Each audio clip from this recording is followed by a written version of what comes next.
Kami tidak pernah punya rencana untuk mematikan siaran radio analog seperti FM dan AM itu. Gitu.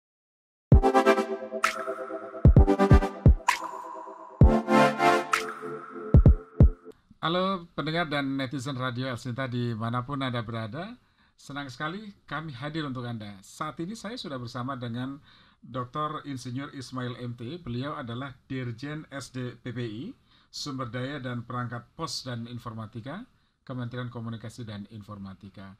Seperti apa sih peran dan tugas dari seorang Dirjen SD PPI? Nanti kami akan ulas. Tentu saja mengenai TV analog yang kemarin sudah akhirnya sukses ya.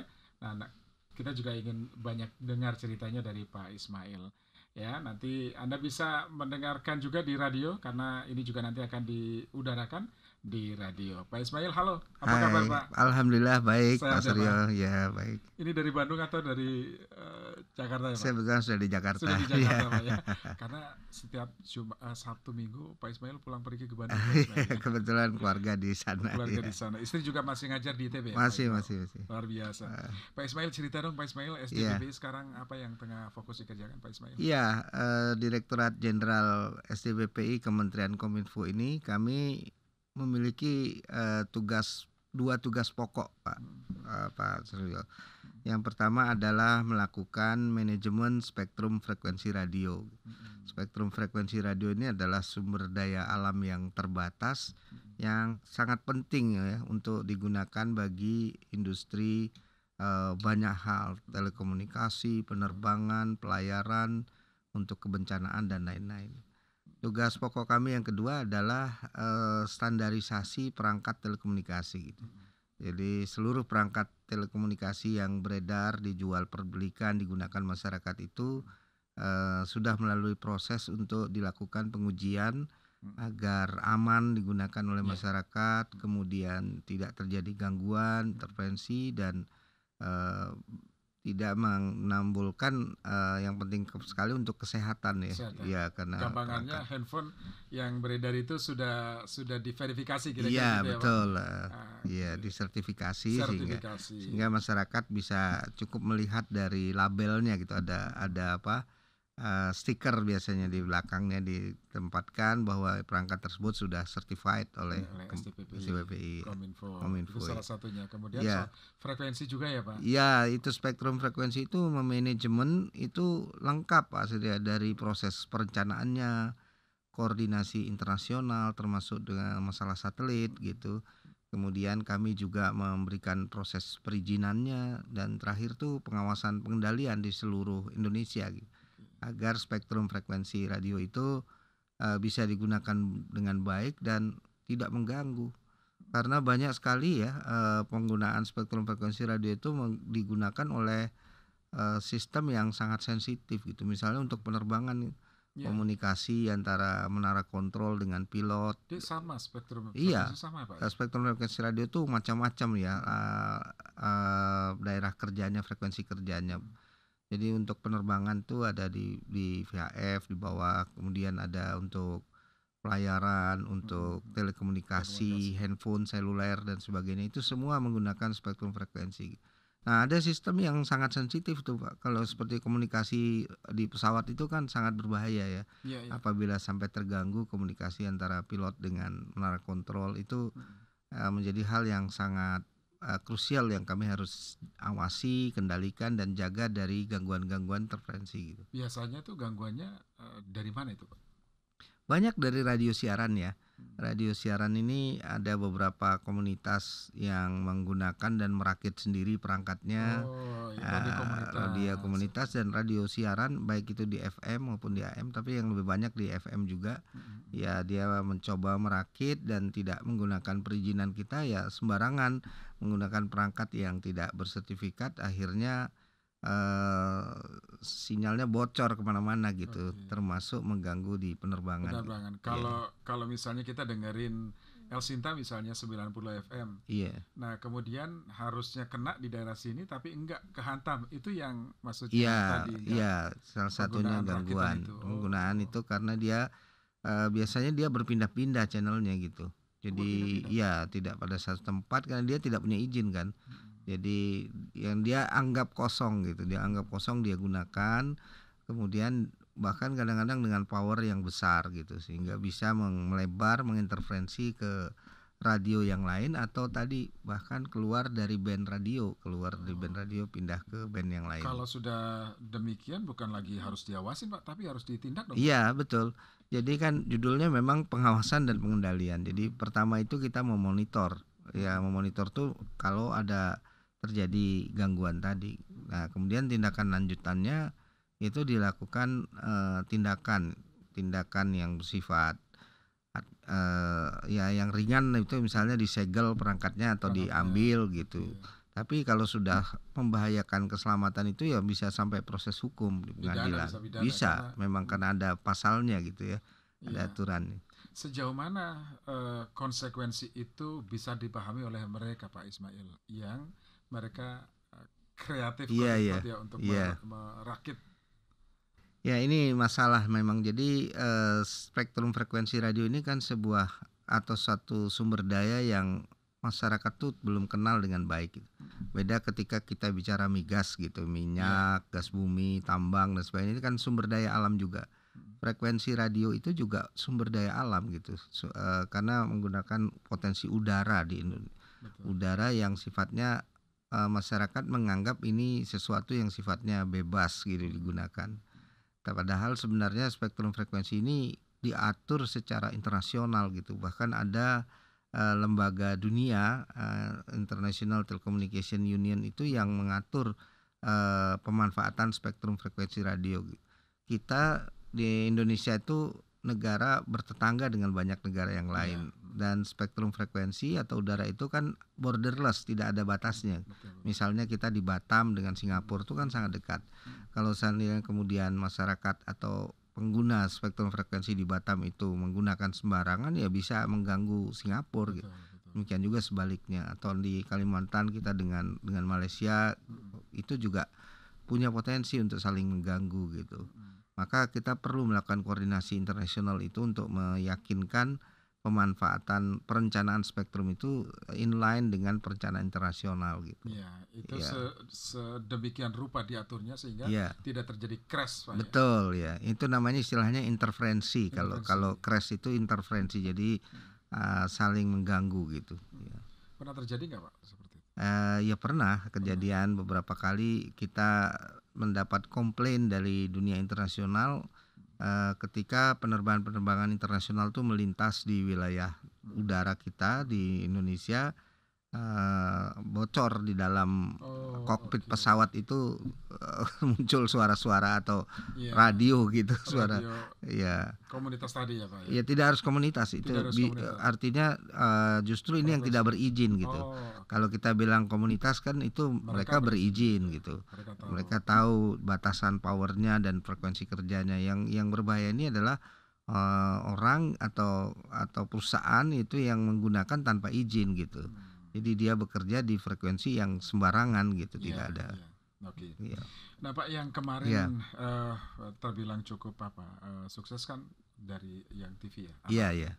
Dari analog ke digital. Nah, itu bagaimana Pak sekarang Pak?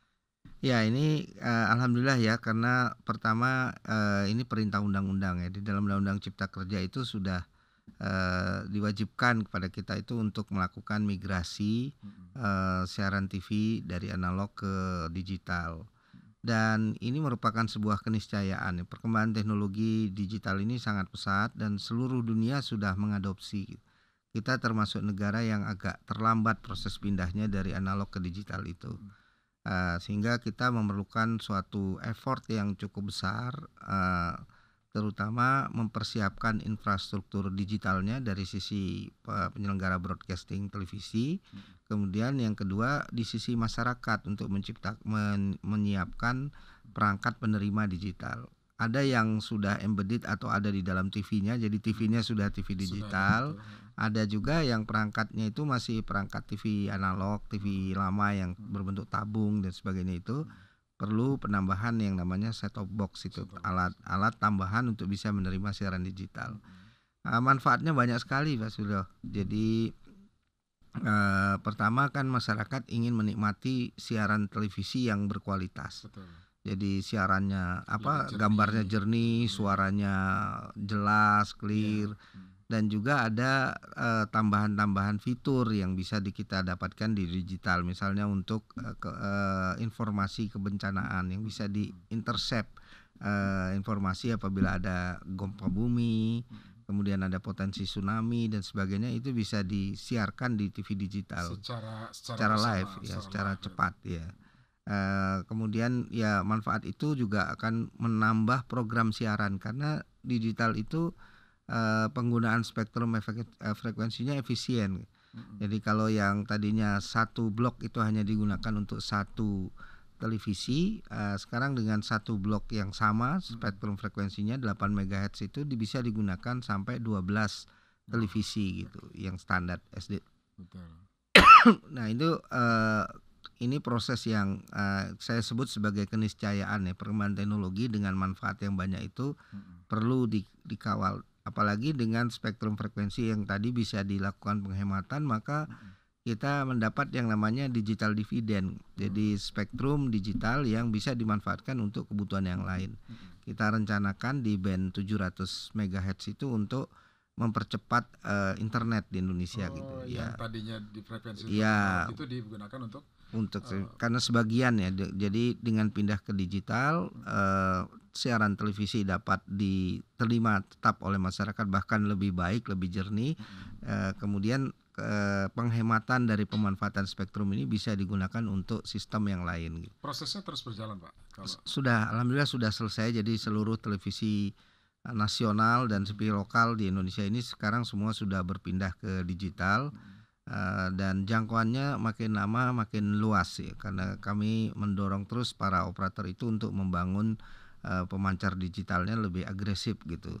Bahkan pemerintah pun turun tangan melalui TVRI itu membangun di banyak sekali area-area yang perbatasan, area-area yang selama ini tidak mendapat siaran TV Indonesia, mendengar TV dari negara tetangga, sekarang sudah kita mulai gitu. KTP-nya Indonesia tapi siarannya Malaysia. Itu kita ketahui lah, dan ini perlu diatasi segera gitu. Pak, kalau misalnya kendala-kendala lain, Pak, misalnya kan suka dapat informasi karena sulit nih, karena kan kalau ada TV yang zaman yang dulu ya, tabung ya, itu kan harus ada set-top box dan sebagainya. Nah, kesulitan-kesulitan itu bagaimana? Kan saya dengar pemerintah juga membantu untuk mereka. Iya, sebenarnya kesulitannya sekarang pertama perangkatnya sendiri itu sudah tersebar luas di seluruh Indonesia dan juga dijual secara online ya. Jadi masyarakat juga bisa order secara online. Harganya pun makin lama makin kompetitif ya, karena nggak seperti awal-awal karena pemasoknya sudah banyak sekali gitu. Sehingga kisarannya di 150.000, 200.000 juga sudah ada itu perangkat itu yang bisa didapat gitu. Saya rasa dengan mudah lah masyarakat bisa mendapatkan itu dan dia tidak perlu mengganti televisinya. Tapi kan TV juga ada batas umurnya ya. Suatu waktu dia akan mengganti ya. Sekarang kalau beli televisi di toko-toko televisi itu ya yang ada produk digital aja, TV digital. Ya langsung saja, Pak ya. Ya, langsung saja sekaligus mendapat pembaruan dan kualitas. Dan alhamdulillah ini sekarang sudah berjalan sejak Juli ya. Sekarang sudah bulan November, ini sekarang sudah off-nya itu bulan Juli off total gitu. Kemarin ya. Juli kemarin sudah off total, maka sekarang sudah stabil lah kembali. Relatif berhasil ya, Pak, kalau untuk alhamdulillah ya, karena jumlah penonton viewer televisi di analog kemarin sudah kembali menjadi penonton di TV digital sekarang gitu. Ya. Sesuatu yang awalnya diragukan ya, awalnya kan masyarakat masih ragu kan, gimana nanti sulit lah dan sebagainya kan gitu ya, Pak. Tapi memang masih ada daerah-daerah yang hanya bisa menangkap televisi itu menggunakan parabola ya. Itu daerah-daerah pelosok-pelosok kita gitu. Inilah tantangan besar karena ini kondisi geografis Indonesia yang sangat luas dan kepulauan. Betul. Jadi memang memerlukan pemancar yang sangat banyak gitu. Pak, yang pernah saya dengarkan STBP juga merancang bagaimana sih seluruh wilayah Indonesia terkonek dengan infrastruktur internetnya. Nah, itu gimana itu, Pak, progresnya, Pak? Iya. Untuk koneksi internet itu ada beberapa saluran ya. Secara garis besar ada dua, itu mobile broadband dan fixed broadband. Mobile broadband itu berarti seluler gitu. Artinya kita berharap sinyal seluler itu bisa diterima di seluruh pelosok tanah air, di seluruh masyarakat Indonesia berhak untuk bisa mendapatkan sinyal. Itu ada pilihan-pilihan operatornya, ada Telkomsel, ada Indosat, ada XL, dan itu adalah upaya kita untuk mendorong agar seluruh daerah itu tidak ada yang blank spotnya gitu. Tapi yang kedua itu melalui teknologi fixed broadband. Ini artinya saluran internet yang digunakan menggunakan kabel, kabel optik dan sebagainya, seperti IndiHome, Bisnet dan sebagainya. Itu contoh-contoh dari brand yang sudah dikenal di masyarakat, yang rumahnya yang dihubungi, yang terhubung dengan internet. Jadi dengan menggunakan WiFi di rumah, seluruh keluarga bisa connect internet gitu. Tapi ketika kita keluar private menggunakan koneksi internet, menggunakan handphone, menggunakan seluler. Nah, proses kita ini adalah bagaimana mendorong coverage area itu bisa blank spot tidak ada dengan ditambah kualitas ya. Karena kalau hanya connect tapi tidak bisa streaming, tidak bisa nonton YouTube, tidak bisa nonton video secara langsung, ini juga masyarakat masalah. Jadi memang kualitas itu menjadi meningkat. Nah, spektrum frekuensi radio memiliki andil yang sangat penting itu Mas Suryo di situ ya. Karena dengan ketersediaan spektrum frekuensi yang cukup lah, maka kualitas koneksi dari seluler itu bisa baik gitu. Dan dengan memiliki spektrum frekuensi yang radio yang lebar, itu investasi dari pembangunan tower itu bisa dihemat gitu. Jadi kerapatan BTS-nya makin rapat. Jadi berbanding terbalik. Kalau spektrumnya besar, maka tidak perlu terlalu rapat BTS-nya. Tapi kalau spektrum frekuensinya sempit, maka dia harus membangun BTS lebih rapat. Jadi investasinya kan lebih besar. Jadi spektrum frekuensi radio itu merupakan jantung ya dari industri seluler di Indonesia itu. Sehingga kami di pemerintah, di SDWPI, di Jen SDWPI ini berupaya terus untuk menyiapkan lebar pita spektrum yang cukup dan tidak bersih dari gangguan. Tambahannya itu.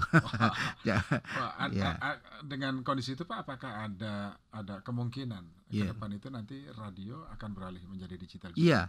Radio ini memang agak berbeda sifatnya dengan televisi. Kalau televisi itu dari analog langsung pindah ke digital, analognya off, mati. Jadi semua tinggal digital. Kalau radio berbeda, di seluruh dunia sifatnya complementary gitu.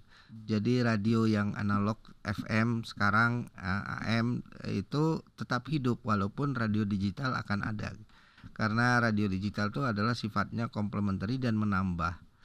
Nah, kalau kita bicara radio digital, sebenarnya kami saat ini sangat mendorong pertumbuhan ini karena terutama di kota-kota besar seperti Jakarta, Bandung, Surabaya dan sebagainya ini untuk kanal spektrum frekuensi untuk FM itu sudah habis, occupied, terisi oleh radio-radio siaran. Nah, isunya adalah ketika akan ada yang buka baru, maka ini mau tidak mau solusinya dengan radio digital. Persoalannya adalah di perangkat penerima, receivernya gitu. Karena radio digital itu kan harus memiliki perangkat yang bisa menerima siaran digital. Sama seperti TV set-top box tadi, dan ini tidak bisa dilengkapi alat tambahan, tapi memang harus diganti.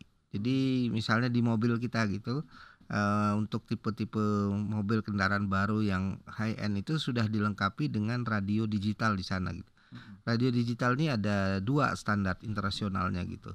Salah satunya DAB Plus misalnya, yang dengan standar DAB itu di perangkat receiver dari radio tadi, selain yang analog untuk FM dan AM yang biasa kita sudah gunakan sekarang, itu ada tambahan lagi untuk radio digital.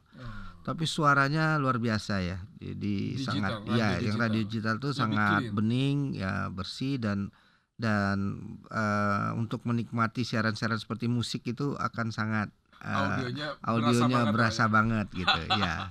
Radio digital itu gitu. Radio digital ya. Nah, artinya ada target Pak, Kominfo mendorong digital ini, radio digital. Tentu kami sekarang sedang berdiskusi ya, terutama dengan RRI, karena RRI memang radio pemerintah yang tersebar luas di seluruh pelosok tanah air.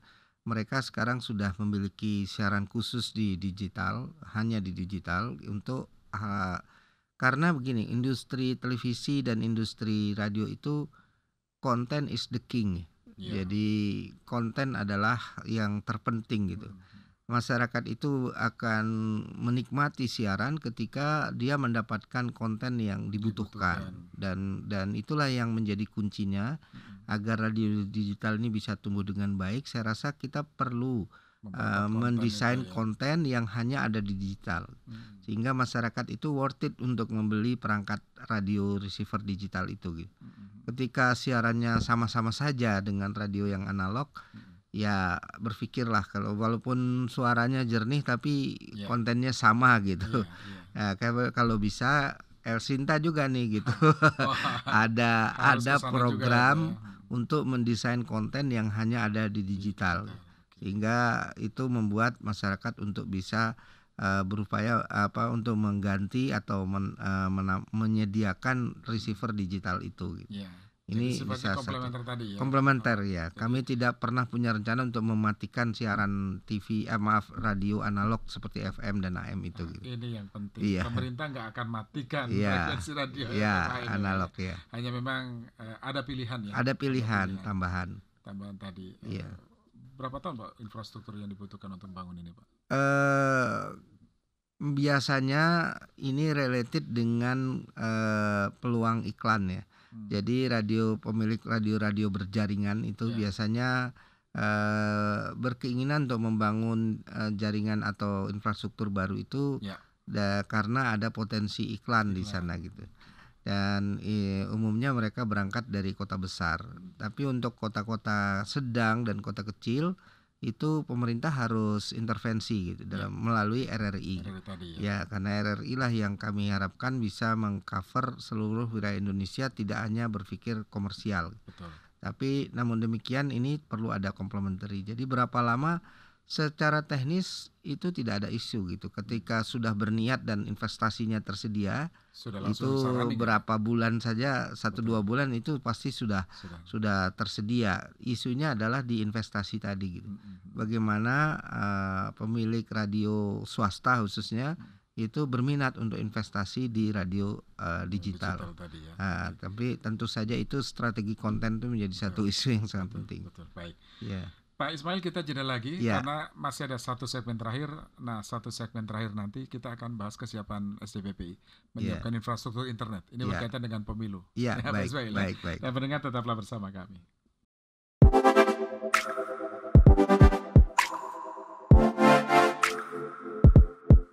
Pendengar dan netizen Radio Elsinta, terima kasih Anda masih bersama kami. Perbincangan kami dengan Pak Ismail, Dirjen SDPPI semakin menarik karena tadi selain membicarakan mengenai analog switch off TV yang sudah berhasil, kemudian ada rencana untuk radio juga beralih ke analog, tapi ini tidak dipaksakan. Yang frekuensi AM, FM tetap tidak dimatikan. Ini adalah pilihan bagi masyarakat yang ingin mendengarkan sensasi yang lebih wow gitu ya. Ya Pak Ismail. Dan segmen kali ini kita ingin menanyakan langsung nih ke Pak Ismail berkaitan dengan kesiapan infrastruktur internet. Ini berkaitan dengan tahun pemilu. Karena pasti kebutuhannya akan sangat tinggi sekali Pak Ismail. Bagaimana persiapannya Pak Ismail? Kami dengan para operator itu sudah melakukan koordinasi ya. Karena pada momen-momen menjelang pemilu ini banyak sekali para kontestan ini akan memanfaatkan infrastruktur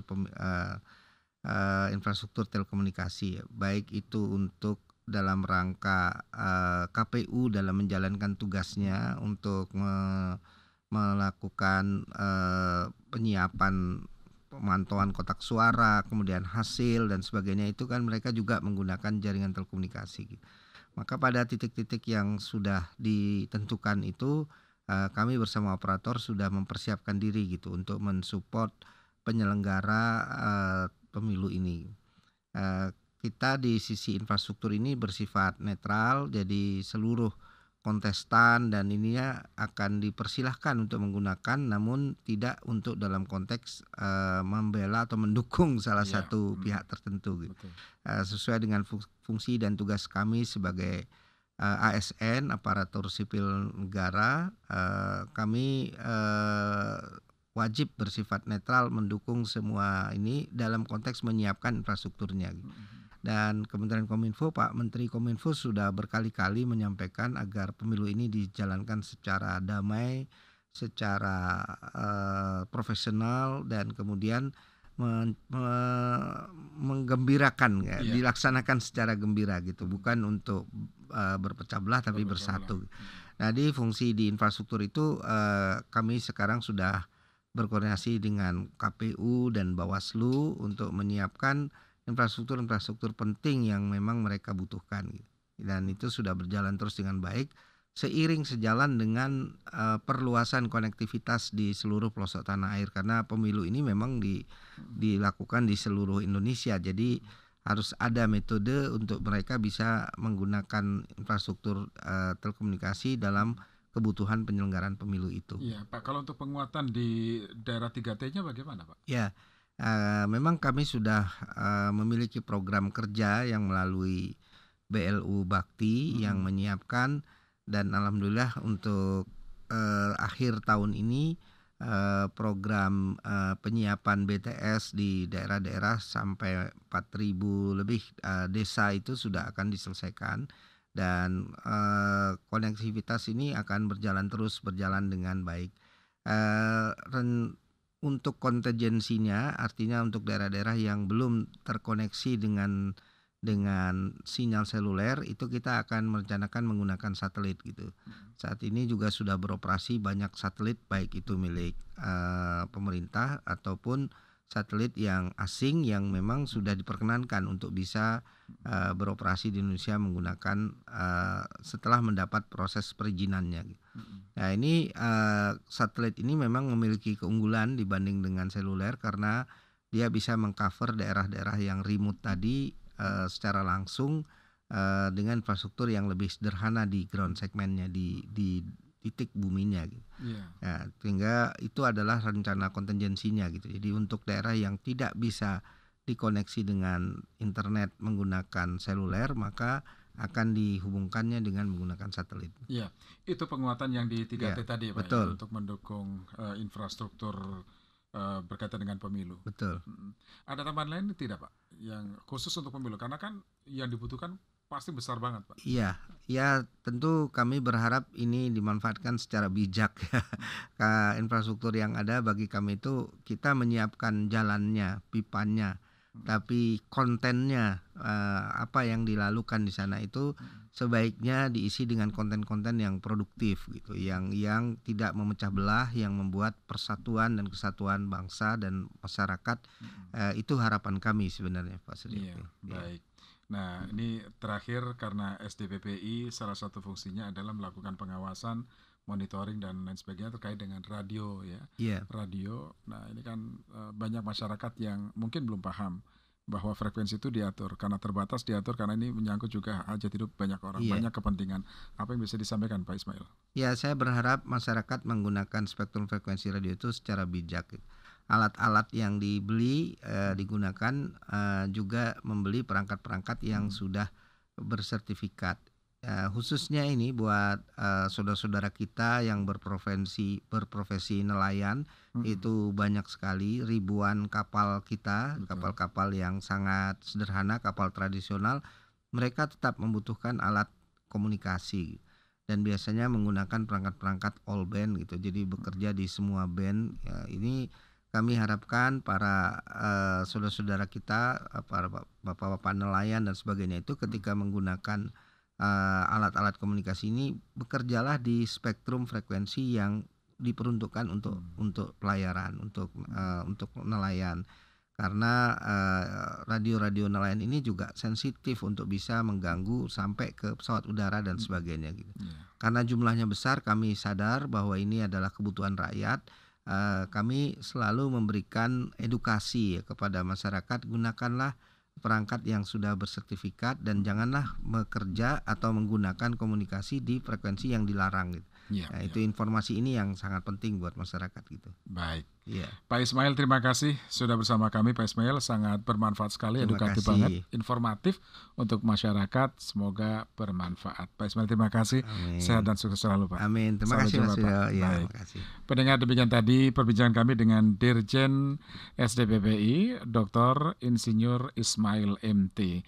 Nantikan podcast selanjutnya bersama narasumber yang berbeda. Saya Swiryo, sampai jumpa.